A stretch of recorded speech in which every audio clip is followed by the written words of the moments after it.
What's up, everybody? Welcome to another epic island tour. It just feels wrong to even call this an island. I know it looks like it from the start, but this is a city. And it's so incredible how Jonathan Animates has turned Tinglebug into a city. He describes it as Nook's Castle. And it is absolutely epic. Plus, today, you're going to see how to make it happen in your town, on your island, if you want. So hit that like button if you enjoy this video and are having fun with Animal Crossing. Let me know in the comments down below what you think of Jonathan's island. He was gracious enough to let me visit, check it out, and to share some of his design and tips with us, which I will definitely make sure you guys can see. We start off with the opposite of a city, a very beautiful meadow, all sorts of flowers. This is just a fun area to me. It's not perfectly, symmetrical or anything. It's kind of just chaotic, like nature, and I love that. I love there's so many flowers in this opening area. There's some villager houses, and something else that this island really does exceptionally well that I haven't seen much of, it dedicates specific areas to specific types of villagers. So not just a neighborhood, but water villagers have their own water area. City villagers have their own city area. It's pretty freaking sweet. We got a little bit of a humble beach. I'll get away over here, hang out in the chairs, hang out in the hammock. I like it a lot. Let's take a look at the map of Tinglebug. I'd like to pull this up for you. You can see that we start off at the airport. Now, the airport's very set to the left on this island. The city is going to be on the right side. The museum is the centerpiece of the back, and the water villagers section you can see, obviously, in the top right. Plus, poor Pudge. Poor Pudge. You don't even want to see what's happened to poor Pudge. But we got John's house, Pudge's house. I'm going to head there next. It's crazy. Raymond's house, Fuchsia, Pierce, Velma, Judy, Bubbles, and then Marina and Jeremiah up there in the water district. Pretty freaking cool. But let's show you what's going on with poor Pudge. Oh my goodness. If you guys feel for Pudge, please let me know in the comments down below. Hit that like button if you want Jonathan to release Pudge. This is a little campsite area, or more of a picnic area, I guess. The campsite is somewhere else. Got some groves of trees, which is pretty nice. I like that a lot. All the different fruits rolling well. Very good organization of your flora, Jonathan. I appreciate that a lot. Now, this city section was actually inspired by his time in Tokyo. He got to live in Tokyo for 4 months, and that's what inspired him to build Nook's Castle over on the east side of the city. But, oh my gosh. This is the scary, do not enter, Pudge is here area. Have you ever seen a villager be branded as evil? Well, here you go. Check this out. Pudge is living down in the pit. They've blocked him out. Or maybe he's blocked himself in. He's such an angry curmudgeon of a villager. He's living down here, trapped or protected. I'm not quite sure. You decide. But again, Jonathan has done great work with his villagers. I've never even seen a villager that's been gated off like this down in a pit and barred off, and you're freaked out to even go near him. I don't know if he can come out. I feel kind of bad, but maybe he likes the solitary life. Just such a cool concept to have this danger sign, no humans allowed. Jonathan's freaking out. Stay away from Pudge. And then over to the side, I wanted to show you this before we move on. I'm gonna have to, let's see, we'll go this way. There's a pretty cool little beach rocky zen area. Now, I've typically seen zen areas be put in the bamboo, and that seems to be what people like to do, or on the beach itself. But utilizing these rocky sections, I thought, was a super cool idea. Check this out. All the cherry blossom stuff and zen garden stuff up on the rocks. What a great use of space. Pretty freaking awesome. Pretty freaking awesome. I like that a lot.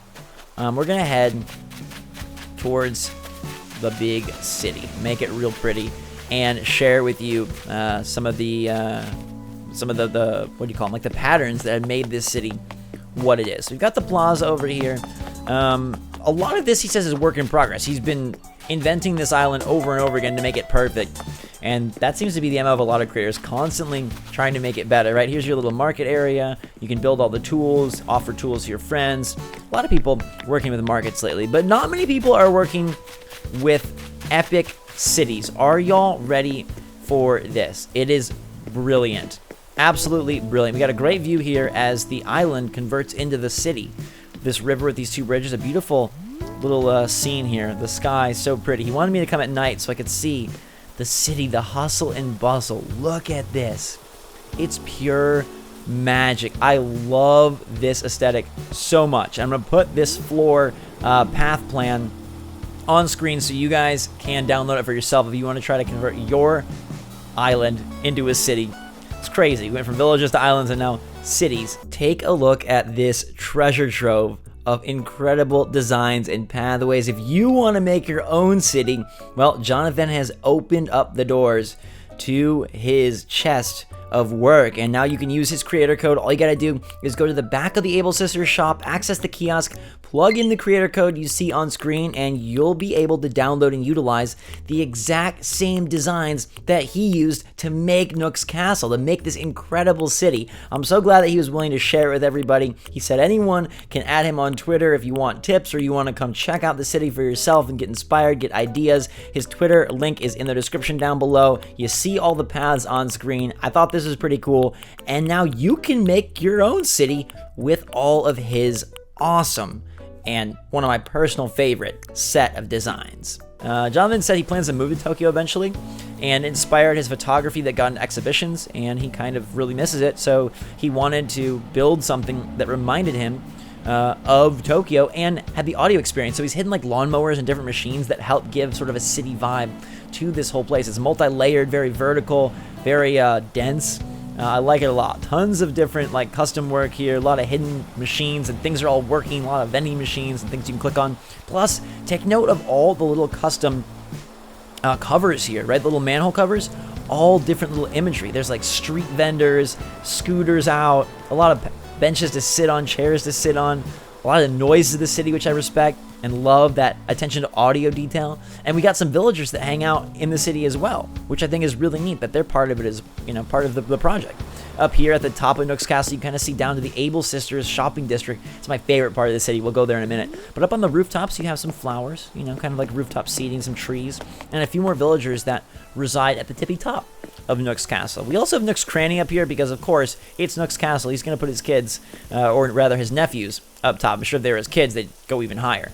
But his nephew's going to head up top. And then as we descend back into the urban mecca, I just love it. All the stickers on the fridge, the fans giving kind of that audio experience to go with the bright lights. A lot of different things for sale. Even some of the Bunny Day stuff over here. But check out this Able Sisters area. This is remarkable. Love these little electric balls. But check this out over here. More street vendors, and then it's just so dense. Oh, he's camouflaging him, hiding amongst the boxes. Look at this, just all the stuff, all the little gadgets and doodads, all the junk just kind of everywhere. And there's a real market feel to this, like the Able Sisters. They got advertisements outside, kind of like if you're passing through an actual big city and looking to window shop some of their different wares out front. And then you can go in and check out the actual shop in here. I love it. I think that's such a brilliant idea. You got the satellite dish for good reception, more vending machines, blenders, all sorts of nifty stuff. And then just a wonderful path behind the city as well that kind of helps separate it from the rest of the island. A lot of good terraforming work taking shape back here. I think that's amazing. And look how multi-leveled it is, multi-layered. Such a sweet system. I want to see if you guys can make really cool city stuff. It's now my biggest inspiration, is something that really takes shape like a city. I think this is just so cool, and utilizing such a different, distinct floor path, this like, you know, cement or you know, whatever, just city street look. So awesome, and I love the custom manhole covers. Anyways, back to the island. We got some interesting stuff going on, including a hidden money forest. So check this out. Back behind some of these fruit trees, there lies these statues that hide a money tree farm. And he says he's going to fill this entire path with gold roses to make it really luxurious, which I think is pretty darn nifty. If we head over yonder, though, I want to take you to his house. We'll step inside in a second. It's a pretty creepy place. I've actually shown it off in a different video about how to create a ultra creepy house, so we'll give it a look towards the end. But let's go check out his water villager section, because I think this is pretty spectacular. And on the way, we'll pass up to a good viewing area for shooting stars, things of that sort. As you can see, resident services chilling over here. The museum area is nifty as well, but I want to show you guys the water villager section of his island. And this is cool because you'd imagine that in a town that has so many different types of animals, right? It's almost like Zootopia. You'd have like Tundra Town and the water village and things of that sort. So it's nifty to me that the water villagers have their own path-based, waterfall-based area where like Marina is chilling amongst the blue, which I just love. I think that's so fun. Look at that, just hanging out up here.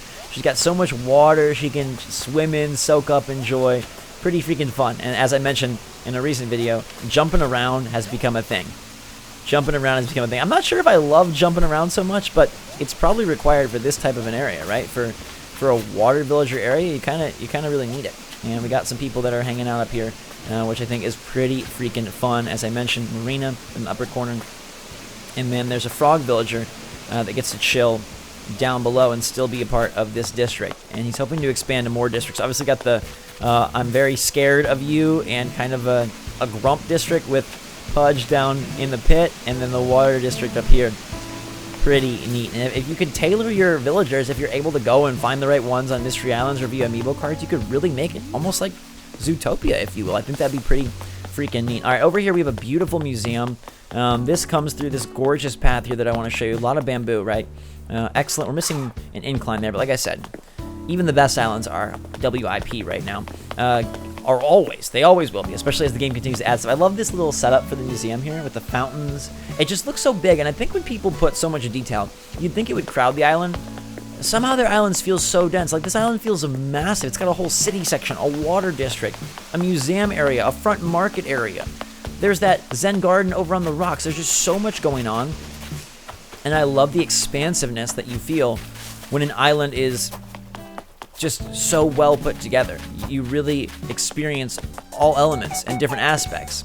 A little music, a little alien out here by Resident Services, and back to the meadows that we saw before. Before we get out of here, though, I do want to show you his house. I think this island is just so creative. That city is my absolute favorite. There's some more residential areas in the back that he says he's going to continue to expand on. I think that city is just remarkable, isn't it? Like, I want that in my town. We'll go just take one more peek because it's so fantastic on the way to his house. But you step into a whole different world. It's like 2 different islands. It's like, how is this even a thing? It's crazy with the sounds and the sights and all the different objects and the attention to detail.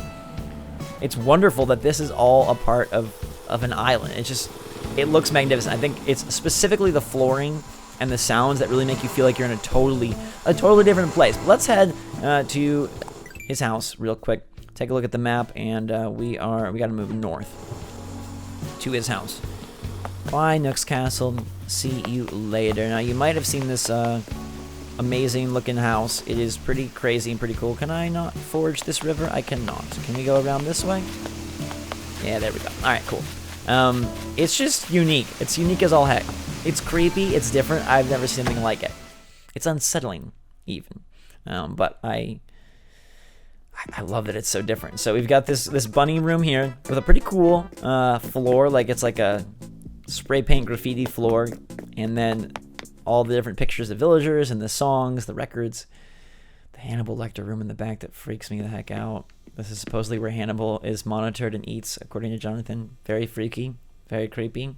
Do not like, gives me chills, but brilliant execution. Such artistry. I love the weirdness of that place. And then in these other rooms, this is the bathroom, as you can see. It's guarded by a plunger and some extra toilet paper. We've got a public restroom just in a house. Urinals, fans, showers. What is happening here?